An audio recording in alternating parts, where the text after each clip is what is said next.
네, 오늘 말씀은 9월 20일 우리 시편 18장 1절에서 15절까지 말씀입니다. 시편 18장 1절에서 15절까지 말씀입니다. 제목은 나의 힘이 되신 여호와여입니다. 우리 같이 말씀 1절부터 15절까지 같이 한번 읽어보도록 하겠습니다.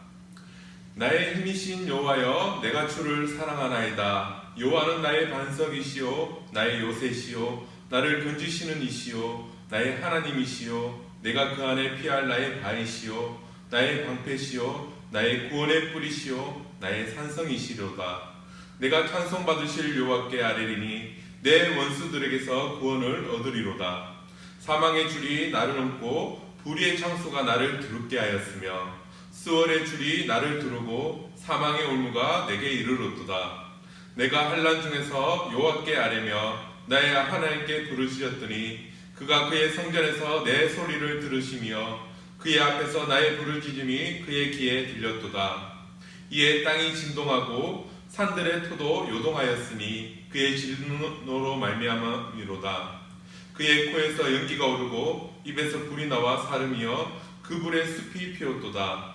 그가 또 하늘을 들이우시고 강림하시니 그의 발 아래는 어두캄캄하도다. 그룹을 타고 다니시며 바람 날개를 타고 높이 솟아오르셨도다. 그가 흑암을 그의 숨는 곳으로 삼으사 장막같이 자기를 두르게 하시며 곧 물의 흑암과 공중의 빽빽한 구름으로 그리하시도다. 그 앞에 강체로 말미암아 빽빽한 구름이 지나며 우박과 숯불이 내리도다. 여호와께서 하늘에서 우레소리를 내시고 지존하신 이가 음성을 내시며 우박과 숯불을 내리시도다. 그의 화살은 날려 그들을 흩으시며 많은 번개로 그들을 깨뜨리셨도다. 이럴 때 여호와의 꾸지람과 콧김으로 말미암아 물밑이 드러나고 세상에 타가 나타나도다. 아멘. 자, 오늘 시편의 부제는 여호와께서 다윗을 그 모든 원수들의 손에서와 사울의 손에서 건져주신 날에 다윗이 이 노래의 말로 여호와께 아뢰어 이르되입니다. 즉 다윗이 그 인생의 모든 어려운 고비를 넘고 넘은 후에 하나님께 드리는 찬양이라는 것입니다. 사울에게 겪었던 그 어려움을 포함한 다윗의 인생의 수많은 그 어려움들을 믿음으로 견뎌낸 후에 그가 믿음으로 견디는 동안에 경험하고 누린 하나님에 대한 깊은 묵상이 바로 묻어나는 귀한 신앙 고백인 것입니다. 싫든 좋든 우리의 신앙의 여정에는 어려움이 있습니다. 고난이 있습니다. 박해가 있습니다. 유혹과 시련이 있습니다. 그럴 때 우리는 자주 믿음의 시험에 대해 서게 됩니다. 오늘 우리가 묵상한 이때까지 묵상했던 이삭의 눈이 어두워져서 행하는 행동을 보면 더욱더 그렇습니다. 이삭은 이미 에서와 야곱이 출생할 때 하나님으로부터 말씀을 들었습니다. 큰 자가 작은 자를 섬기게 될 것이라는 말씀입니다.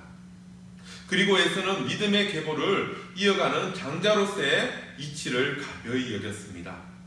더구나 이방인 아내들을 둠으로써 부모에게 근심이 되었다고 했습니다. 이 이야기들은 하나님께서 왜 에서가 아닌 야곱을 택하셨는지를 보여주는 구절들입니다. 그런데 이삭은 포기하지 못했습니다.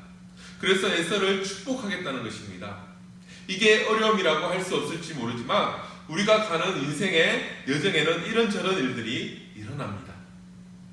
이 상황에 대해서 리브가는 조급한 마음에 하나님의 역사와 인도를 기다리지 못하고 인간적인 방법을 동원합니다.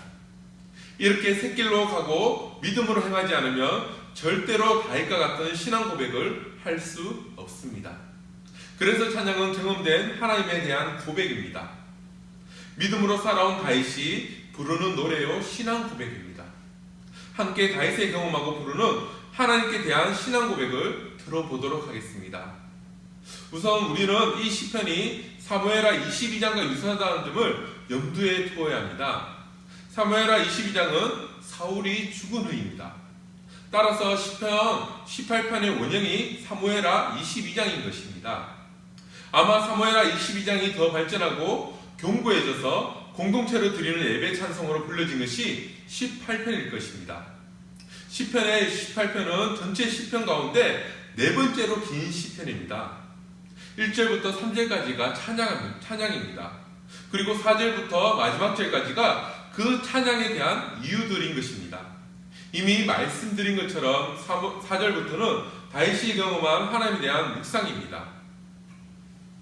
함께 다윗이 수많은 고난의 세월을 돌고 돌아 믿음으로 승리한 후에 부르는 찬양을 들어보시기 바랍니다. 특히 3절과 6절에는 내가 찬송받으실 여호와께 아뢰니니 내가 환난 중에서 여호와께 아뢰며 나의 하나님께 부르짖었다고 쓰고 있습니다. 그러므로 이 감사의 시편은 기도 응답의 시편이기도 합니다. 한난날에 주님과 동행하며 이겨냈던 생생한 승리의 기록이기도 합니다. 다윗이 만나고 경험한 하나님에 대한 깊은 묵상이기도 합니다. 자, 1절부터 3절까지입니다. 내가 주님을 사랑합니다. 다윗이 하는 첫 번째 고백은 내가 주님을 사랑한다는 것입니다. 나의 힘이 되셨던 주님입니다. 그 어려운 시절을 지날 때 늘 나와 함께하고 늘 말씀하시며 나를 도우셨던 살아계신 하나님입니다. 그 주님을 사랑한다는 것입니다. 여기 사랑하나이다 이에 해당하는 히브리어 나음은 주로 하나님의 인생을 사랑하실 때 사용된 용어입니다. 그런데 여기서 다윗이 이런 단어를 사용합니다. 그만큼 하나님을 사랑한다는 것입니다. 하나님께서 다윗을 사랑하시는 것만큼 다윗도 하나님을 사랑한다는 말입니다. 그런 다윗에게 하나님은 어떤 분입니까? 반석, 요새, 건지시는 분, 피할 바위, 방패, 구원의 뿔, 산성이라고 고백하고 있습니다. 반석과 요새는 적들이 접근하기 어려운 험난한 곳으로서의 피난처로서 사용되었습니다. 다윗은 실제로 사울에게 쫓길 때 이러한 곳에 숨어서 살아야 했던 시절이 있었습니다. 그럴 때도 하나님은 도달할 수 없는 높은 곳에서 변함없이 보호해 주시는 분이셨다는 것입니다. 나의 피할 바위라는 말은 반석과는 다른 의미입니다. 반석은 높은 곳에 있는 겨우 몸을 숨길 수 있을 만한 바위를 말한다면 이 구절의 바위는 큰 산을 지칭하는 용어입니다. 반석이라는 말은 하나님을 표현할 때 자주 등장했습니다. 출애굽기 17장 6절, 33장 21절, 22절에는 모두 하나님이 반석으로 표현되고 있습니다.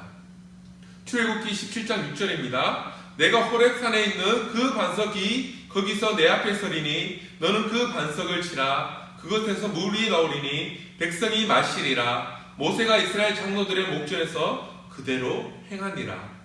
출애굽기 33장 21절 22절입니다. 여호와께서 또 이르시기를 보라 내 곁에 한 장소가 있으니 너는 그 반석 위에 서라. 내 영광이 지나갈 때 내가 너를 반석 틈에 두고 내가 지나가도록 내 손으로 너를 덮었다가 그럽니다.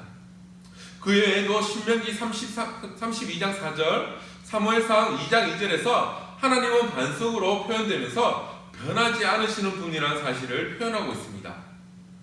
이사야 26장 4절입니다. 너희는 여호와를 영원히 신뢰하라. 주 여호와는 영원한 반석이시미로다. 그럽니다.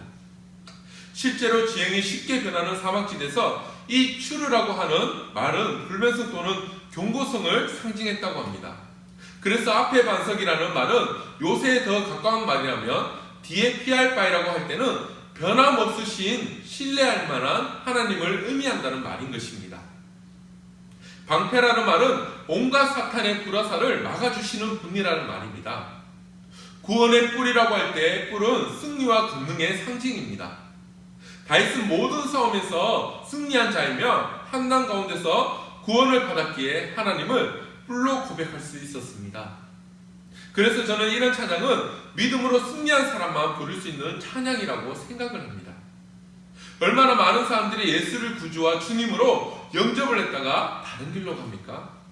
교회를 출석하는 것과 예수를 믿는 것이 다르고 예수를 믿었다고 하더라도 평생을 주님께 드리고 온갖 시험과 시련과 유혹과 환난을 다 믿음으로 이긴 사람만이 이런 고백을 드릴 수 있습니다. 요한은 나의 뿔이라고 말합니다. 나를 높이시는 분이시며 나를 보호하시는 분이시며 변함없는 분이시라고 말하고 있습니다. 그리고 나의 산성이라고 고백을 합니다. 여기까지 다윗은 모두 7번에 걸쳐서 하나님을 비유적으로 묘사를 하였습니다. 이는 하나님의 완전성을 묘사하기 위함일 것이라고 학자들은 말을 합니다. 산성은 높고 험한 바위로 구석된 안전한 피난처를 의미합니다. 적들이 침입할 때 최후의 방어선이기도 합니다. 하나님은 이렇게 믿고 하나님을 따르는 자들에게 마지막 산성이 되어주십니다. 자, 다음 하나님의 헌연 4절부터 15절까지 말씀입니다. 다윗은 찬송받으실 여호와께 아랜다고 말합니다.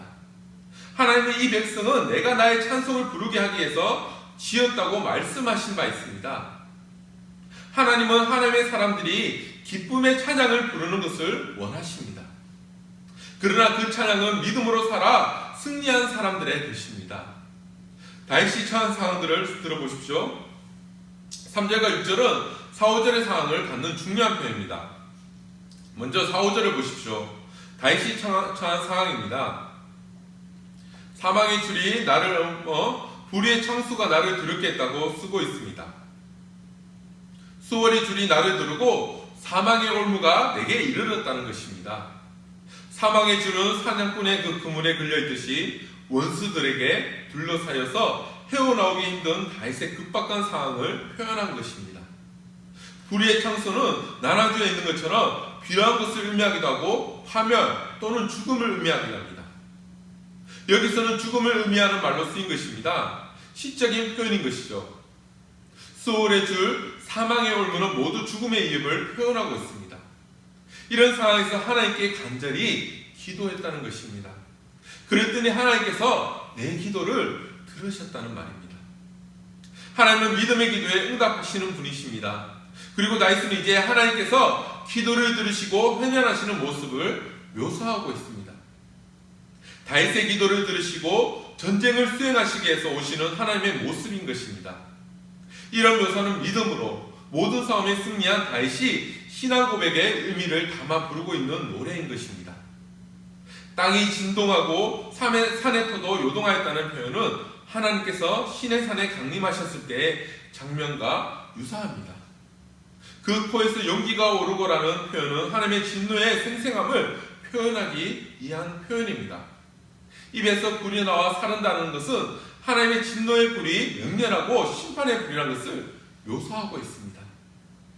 저가 또 저 하늘에 들이우시고 강림하셨다는 말씀은 하늘을 구름으로 덮으셨다는 의미입니다. 하나님의 강림은 낮아지셨다는 의미가 있습니다.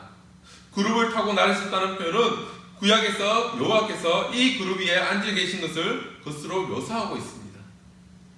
이 그룹은 봉인된 생명나무 지키는 수호자이며 지성소의 법궤에도 그룹들이 새겨져 있어서 법궤의 수호자로 묘사됩니다. 그러나 여기서 그룹은 하나님께서 땅 위에 강림하실 때 다시는 살아있는 수레를 의미합니다. 저가 흑암으로 그 숨은 곳을 참으셨다는 것은 하나님께서 빽빽한 구름 가운데 숨으신 것을 의미합니다. 하나님께서 구름 속에 자신을 감추지 않으시면 악인뿐 아니라 의인들도 죽게 되기 때문입니다. 구름 가운데 현존하시는 모습은 자주 등장하는 모습을 보게 됩니다. 결국 여호와께서 하늘에서 내성을 바라시고 그 살을 날려 죄를 흩으셨습니다. 그래서 물밑이 드러나고 세상에 터가 나타났다고 노래합니다. 이 말은 다윗과 그의 대적들의 상황이 완전히 반전된 것을 의미합니다. 다윗이 승리하게 되었다는 것입니다. 무엇 때문입니까? 하나님께 기도하고 하나님이 나타나셔서 싸워주셨기 때문입니다. 결국 다윗은 하나님이 많은 물에서 나를 건져내셨다고 고백을 합니다. 찬송받으신 하나님께 간절히 부르짖고 아뢰었더니 하나님께서 나타나시고 싸워주셨습니다. 그래서 다윗은 하나님을 찬양하는 것입니다. 나의 반석, 나의 요새, 나의 피난처라고 말입니다. 그러나 여러분, 이 찬양은 하루 이틀 그리스도인으로 살다가 부른 노래가 아닙니다. 평생을 하나님의 뜻을 쫓아 살다가 믿음으로 살기 위해서 몸부림치고 또 몸부림치면서 깨달은 진리인 것입니다. 그래서 저는 이 시편을 가벼운 마음으로 읽어서는 안 된다고 믿습니다. 평생을 하나님만 의지하며 모든 시련과 환난을 이긴 사람만이 쓸 수 있는 시편이기 때문입니다. 우리는 모두 나의 힘이 되신 여호와여, 내가 주님을 사랑한다고 고백할 수 있어야 합니다. 그렇게 되기 위해서 오늘 기꺼이 믿음으로 살 수 있었으면 좋겠습니다. 비록 어렵고 힘들더라도 말입니다. 하나님, 오늘 주님의 날에 우리가 함께 모였습니다. 주님, 간절히 기도하오니 우리 주님을 알기를 소망합니다. 그리하여 주님의 길을 걸어가기를 원합니다. 이 시간 주님께서 물으실지도 모릅니다. 너는 나를 어떻게 생각하느냐? 우리가 정직하기를 바랍니다. 두려운 일이 닥칠 때 힘약한 나의 힘만 의지해서 절망하며 살고 있습니까? 아니면 하나님의 백성답게 하나님의 힘을 의지하여서 여호와는 나의 힘이요라고 고백하며 살고 있습니까? 두려운 일이 닥칠 때 여호와의 힘을 의지해서 여호와를 더 알고 사랑한다고 고백할 수 있는 시간이 되길 간절히 소망합니다. 하나님은 권능의 하나님이십니다. 그 백성이라면 그 권능을 알아야 합니다. 그래서 그 권능의 우상 아래에 들어가면 그 권능을 힘입어 살 수 있게 됩니다.